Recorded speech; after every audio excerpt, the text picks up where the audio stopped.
غير بعيد عن مدينة الخميسات بالمنطقة الفاصلة بين أيت إيكو وأيت أوريل سقطت كتلة من الثلج البلوري المتجمد تزن حوالي 25 كيلوغرام بإحدى الحقول الزراعية على مرمى ومسمع صاحب الضيعة حوالي الساعة 11 صباحا، حيث سمع صوت القذيفة الثلجية وهي تصفر في الهواء قبل أن ترتطم بسرعة وبانفجار صغير على الأرض. جيت نشوف واحد البلاد ديالي واش محروطة وفيها المحروطة نيت، وقت في هذه الكدية هذه حدا واحد معايا واحد ولد اختي جا مع السيارة، وكنت كنشوفها كانت تنزف منك الله في الأجبال وكذا، سمعت هذاك جا واحد الصوت جا مغربي فوق مني كيقول فا فا فا فا فا.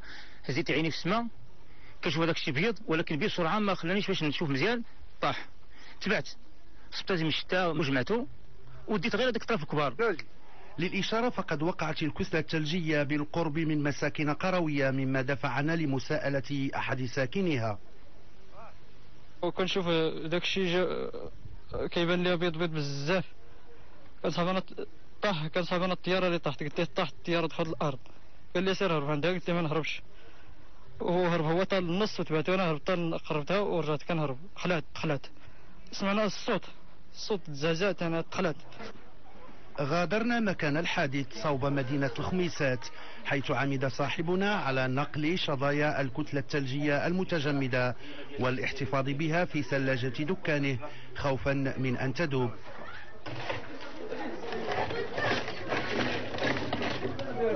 هذه الظاهرة يعني نادرة، بحيث أنه ما معروفاش في العالم بكثرة.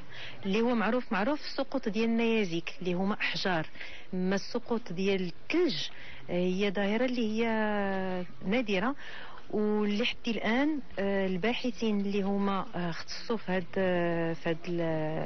هذا المجال هذا ما عطاوش مازال ما كاينش واحد الاتفاقية عالمية على القطع ديال الثلج. الكسل الجليدية ليست جديدة على البشر، لكن حجمها الذي من فك يزداد قد يشكل خطورة بالغة. جدل عار بين العلماء حول أسبابها ومنشأها، وتبقى عملية الفحص المخبري وحدها الكفيلة لتفسير هذه الظاهرة النادرة.